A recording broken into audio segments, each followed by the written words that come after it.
you give an example of some of these very absurd, even shocking and ludicrous things that these scholars have? Just an example of some of those things that they've written about, actually written and published as work.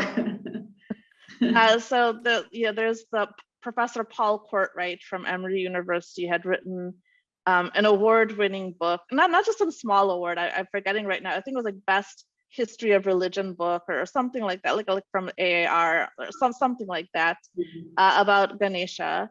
And in that book, he has this take that he's like a Freudian.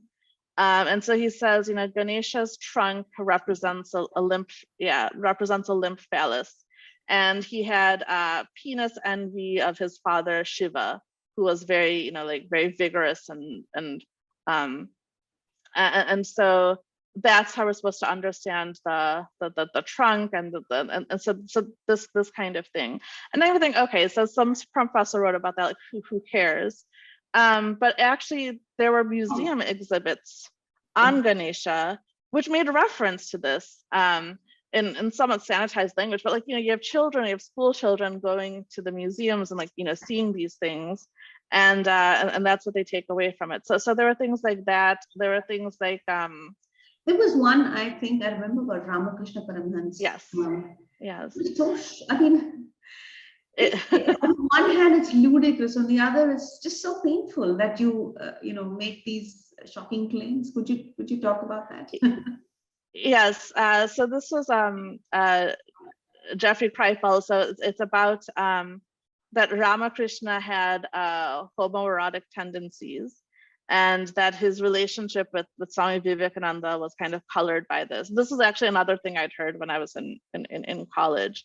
Yeah. So it's basically this idea that when Ramakrishna was experiencing his bhavas, that they were really, part of it may have been bhakti, but there was also this homoerotic aspect to it.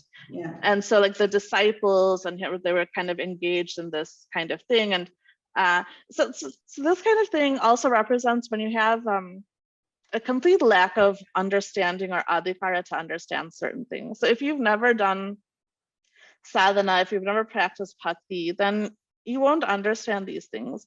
If you don't understand these things, then just give the benefit of the doubt that those who've actually gone through the tradition, have experienced it, have been recognized within the tradition, know something that you don't know, and just leave it at that. But there's this arrogance that if I haven't experienced or if I don't understand it, then it must be everyone else is understanding it wrong. And so I'm going to tell them how it should be. And so it's really a reflection of the perversions of their own mind. And I don't mean that in a prudish way about perversion. There's nothing wrong with sex and sexuality, but bringing that here where it doesn't have any place, it's just very wrong. Please remember to subscribe to us and switch on the notifications for this channel. For our other social media links, more content, and to support our work, please visit citti.net. धन्यवाद, नमस्कार।